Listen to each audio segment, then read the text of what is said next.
Kenapa sih? Sektor pertanian itu salah satunya penguat ya untuk bangsa ini. Karena yakin Bapak sendiri kalau misal tanpa petani ya, negara sebesar apapun, sekuat apapun, tanpa didukung dengan sektor pertanian itu pasti lemah.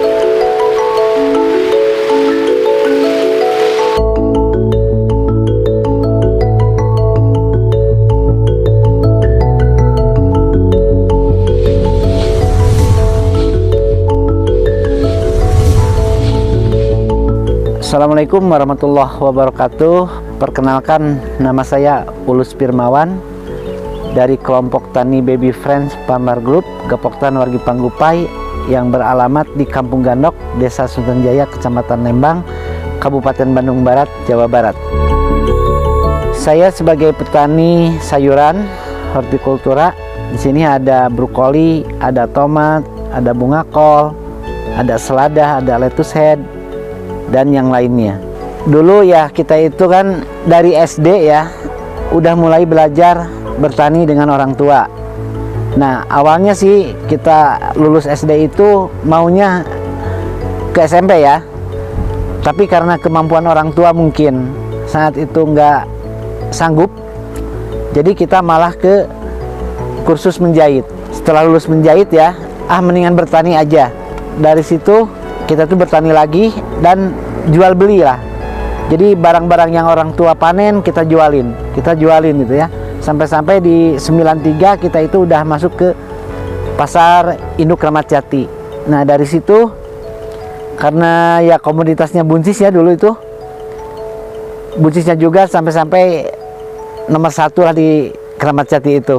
Kita itu berangkat jam 6 sore, datang jam 12 malam karena nggak ada tol kan waktu itu ya, masih jalan Subang, tapi konsumen udah nunggu di sana karena kualitas. Nah dari situlah kita percaya gimana sih caranya kita supaya punya produk-produk berkualitas, karena kalau kita produknya berkualitas siapapun itu pasti nunggu. Alhamdulillah salah satunya tip untuk kita bisa nembus pasar, baik itu pasar modern seperti supermarket atau pasar ekspor, ya kita harus menjaga kualitas. Itu yang terutama, kualitas dan kontinuitas, karena pasar-pasar modern itu tidak bisa menerima sayuran yang tidak kontinu dan tidak berkualitas. Jadi gimana caranya kita budidayanya harus menghasilkan produk-produk yang berkualitas. Satu, rendah residu pestisida. Jadi kita itu tidak menggunakan atau tidak banyak menggunakan pestisida kimia atau pupuk kimia. Jadi lebih ke pupuk organik. Itu yang harus kita pahami. Kenapa? Karena di situ ya persaingan juga sangat ketat, apalagi untuk menembus pasar ekspor. Contoh kalau kita kirim ke Singapura aja, setiap hari itu pasti ada pengecekan residu. Jadi kalau misalnya melebihi ambang batas yang ditentukan oleh orang Singapura, itu langsung di backlist, di pita merah, dan itu tidak bisa dipasarkan. Nah makanya kita harus bikin SOP-nya seperti apa, ya harus mengacu ke SOP. Nah alhamdulillah kita juga di 2014 itu udah tembus ke pasar ekspor untuk Singapura dan dapat penghargaan juga dari Kementerian Pertanian komoditas yang berdaya saing. Itu baby buncis ya, yang waktu di 2014, 2015 sampai 2016. Nah, di 2017 kita dapat penghargaan dari FAO ya, pangan.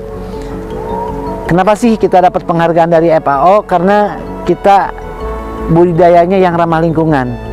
Salah satunya itu, jadi kita itu sangat peduli terhadap lingkungan dan tanah yang kita garap itu, karena mikirnya gini, kalau kita misalnya pakai kimia terus, anak cucu kita mungkin kedepannya tidak akan bisa bertani lagi. Kenapa? Karena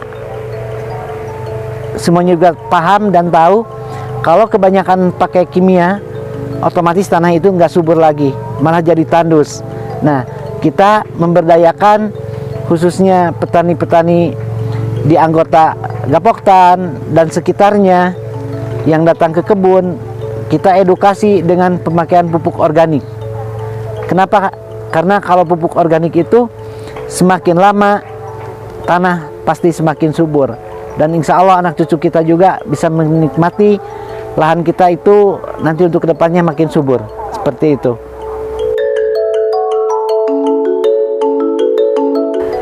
Tip untuk ya pemula ya, kalau kita mau bertani, satu pastikan dulu pasar. Jadi kita itu harus kerjasama dengan pasar yang sifatnya ya kontrak lah, jadi tidak fluktuatif harga. Contoh kemarin-kemarin kan semuanya petani itu maaf ya, mungkin sekian persennya menangis karena harga turun, karena penyerapan konsumen juga kan, karena pandemik ini jadi kurang. Akhirnya tomat kan di bawah 1000, brokoli juga cuma 1000, bunga kol di bawah 1000, sawi putih di bawah 1000. Nah tapi dengan adanya kita kerjasama dengan gudang-gudang yang isi ke supermarket, alhamdulillah harga itu masih relatif aman ya. Makanya salah satunya kita kalau mau berusaha tani, satu kerjasama dulu dengan pasar. Kedua, untuk keberhasilan di sektor pertanian itu cuma ada 4 sebetulnya ya. Satu, dari pengolahan lahan yang baik dan benar. Gimana sih pengolahan lahan yang baik dan benar itu? Penyangkulannya itu harus benar gembur gitu ya. Karena akar itu, tanah itu jangan tandus lah, harus gembur. Nah kedua, pupuk kompos. Pupuk kompos itu harus yang benar-benar yang udah matang. Nah terus yang ketiga itu benih sesuai dengan permintaan pasar. Jadi kalau misalnya pasar supermarket mintanya tomat yang lonjong, ya kita tanam yang lonjong, jangan yang bulat seperti itu. Atau misal ada brokoli kan, brokoli jenis bejo, ya kita tanam yang bejo gitu.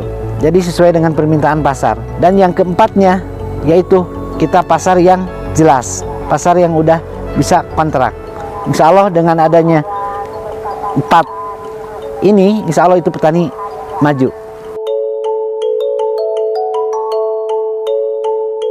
Nah alhamdulillah kita juga ini lahan RSJ ya, Rumah Sakit Jiwa yang ada di Bandung Barat. Dan kita juga tidak hanya untuk bertani aja di sini, justru kita itu lebih edukasinya dengan OGDJ ya.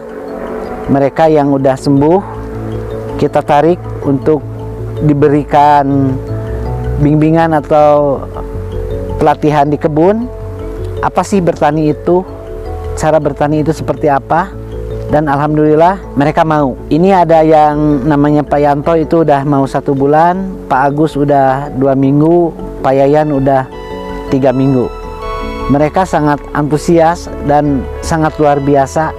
Mula-mula dia itu datang ke kebun dengan ya darah dinginnya gitu kan, tapi sekarang udah sangat luar biasa.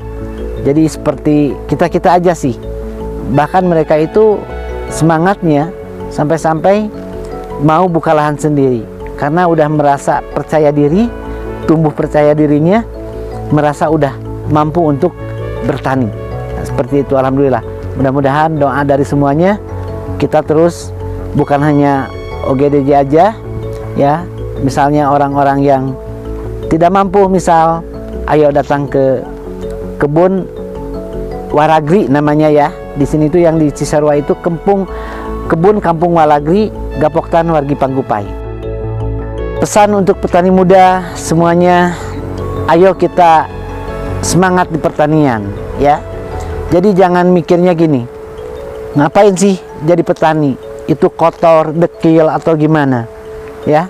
Justru sektor pertanian banyak hal yang bisa dilakukan, bukan hanya bertaninya saja. Justru bantu orang-orang tua kita atau petani-petani kita yang udah ada untuk pemasarannya.